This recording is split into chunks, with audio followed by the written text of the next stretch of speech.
And so without further ado, I want to bring to this podium our first speaker today, and that is Mr. Malik Sarwar, who is the immediate past president of the Malaysian National Human Rights Society. Mr. Malik is a leading Malaysian human rights lawyer and activist, and the immediate past president of the National Human Rights Society. Through HACOM and a coalition of NGOs called Article 11, which was after the constitutional guarantee of freedom of religion, of which HACOM is a member, he has been actively involved in efforts to promote the rule of law and constitutionalism, particularly in the face of worrying trends of Islamization and race politics in government and wider society. He further actively promotes a civil rights discourse both in and outside court. Let's give him a warm welcome as he comes up this afternoon.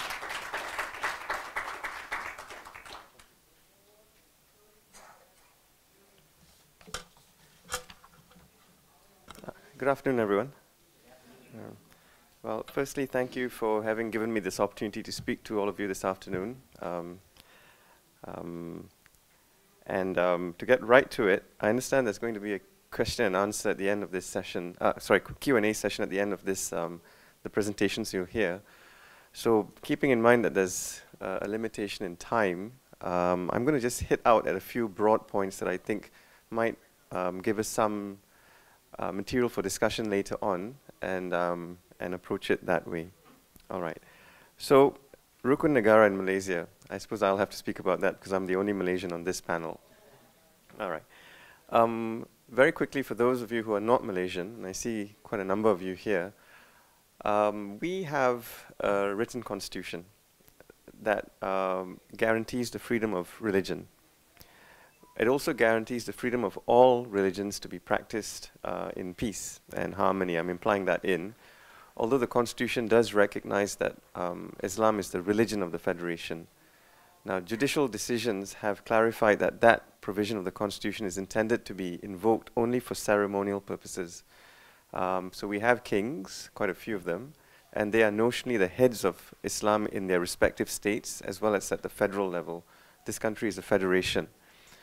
What's been happening is over the last 25 years or so, there's been an attempt to approach the Constitution in a revisionist manner.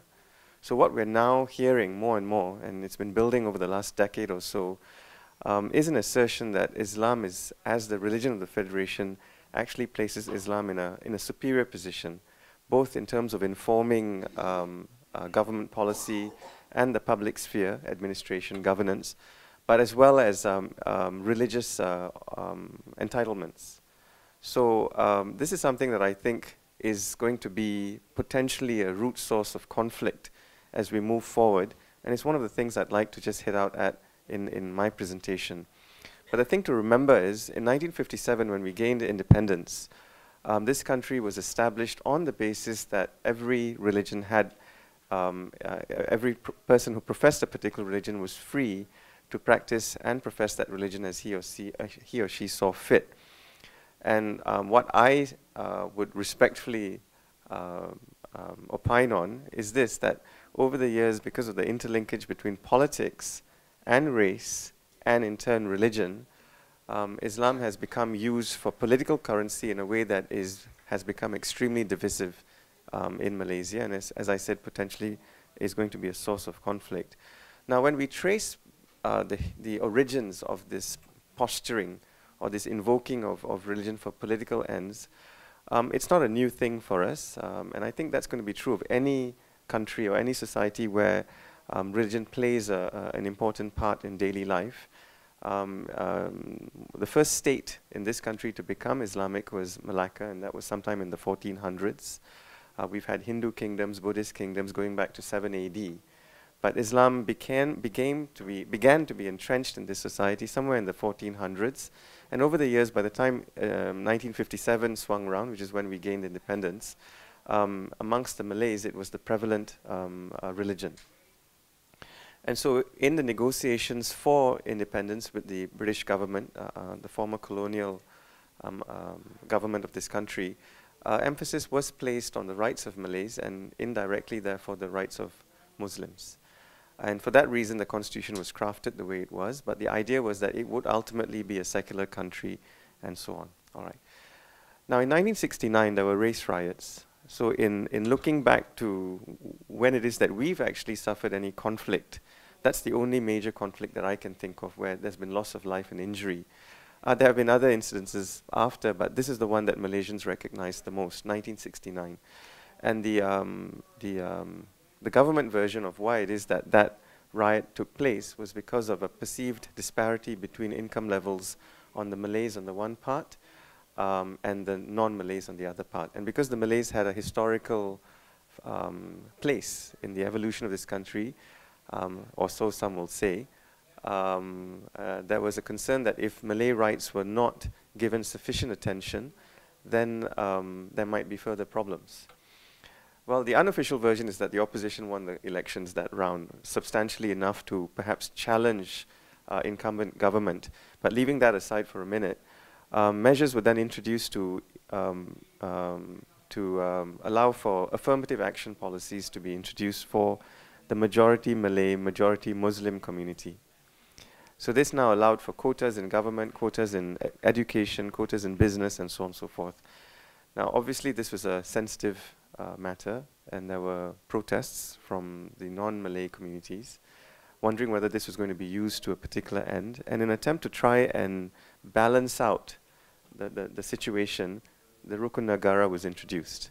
Now, this was a set of guiding principles which essentially stated what I consider to be the obvious, respecting the fact of a democratic form of government, respecting the rule of law, respecting every Malaysian's right to have a place in the society, respecting the right of all of us to have equal opportunities to resources and so on and so forth. And that's what the principles largely say. The preamble to the Rukun Negara is quite interesting. So what I'll do is I'll just very briefly tell you what the preamble says. And this is a loose translation because it's in Malay. It says, in order to achieve a greater unity of all the people, in order to maintain a democratic way of life, in order to create a just society in which the nation shall be equitably shared, ensuring a liberal approach to the rich and diverse cultural traditions of Malaysia, and building a progressive society which shall be oriented to modern science and technology. When we look at that preamble, the essence of it is essentially this, that all of us are equal, all of us are entitled to have a dignified existence in this society without impediment of any form. And that was the blueprint that we were told in 1969 was going to be the guiding force in the way in which this government ran the country, or any other government for that matter. All right. Okay. Things haven't gone quite as smoothly as one might have hoped. And for those of you who've been following events in Malaysia, some extremely disturbing events have been taking place progressively over the last, as I say, 25 years or so.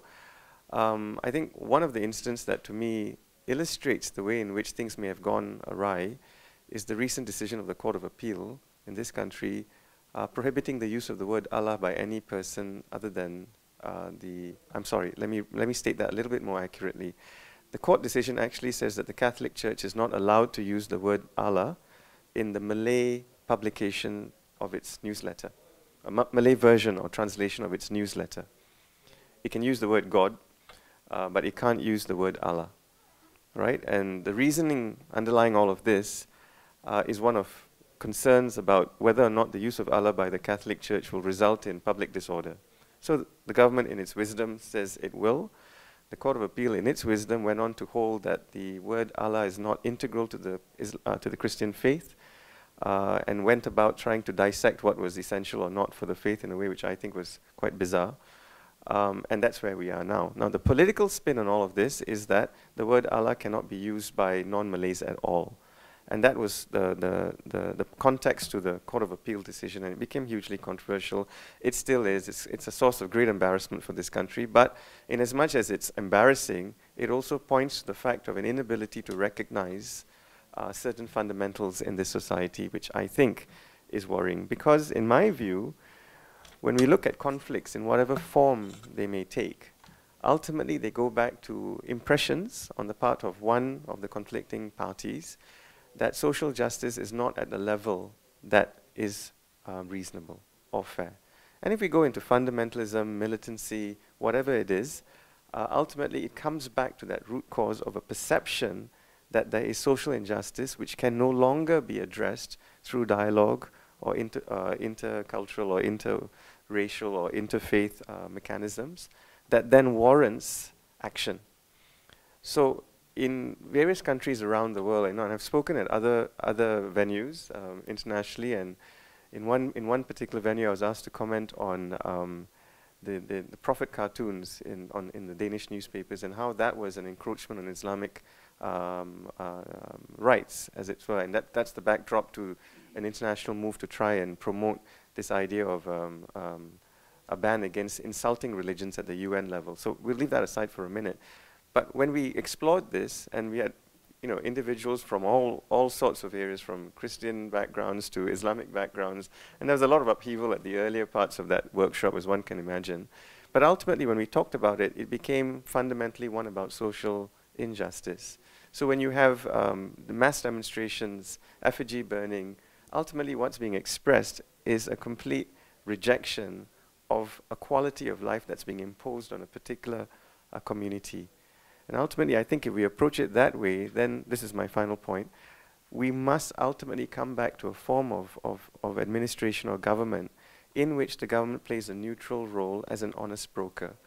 And from the Islamic standpoint, many learned authors have written that even for the diversity of the Islamic faith, we need a secular context at the administrative level. On a purely personal level, it's completely different. I mean, that's for the individual. But in order to give the space needed for persons to feel comforted that they will be allowed to live a life of dignity in a manner which ensures that their expectations and aspirations as citizens of any particular society can be fulfilled, no one is looking for a free ride, then you need to give them the space that will allow that. So that's important. And I think if there's going to be any efforts to try and promote interfaith dialogue, then it has to start from that fundamental point. We have to all accept that every one of us is entitled to this, and that's then the starting point of any discussion. I'll just end by saying, and maybe this is something we can take up, one of the things that I have been involved in that's not on that CV was an effort by a group of NGOs, about 60 NGOs, to establish an interfaith commission in this country, because it was thought necessary in view of the way in which politics and various other factors were encroaching into religious harmony. We thought we needed an independent mechanism by which government could be assisted.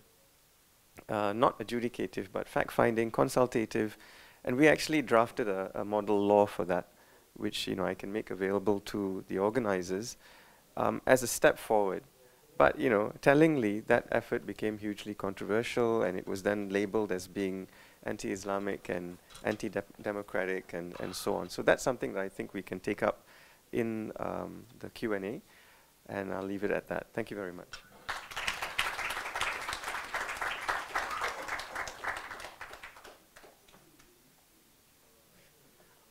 Wouldn't it be nice if just coming together was easy? It would really be nice. Even in our own families, we have struggles and we have conflict. But I appreciate a lot with what has just been discussed today by Mr. Malik. Very important to understand the freedom of religion. And that, as he mentioned, that entitlement is critical.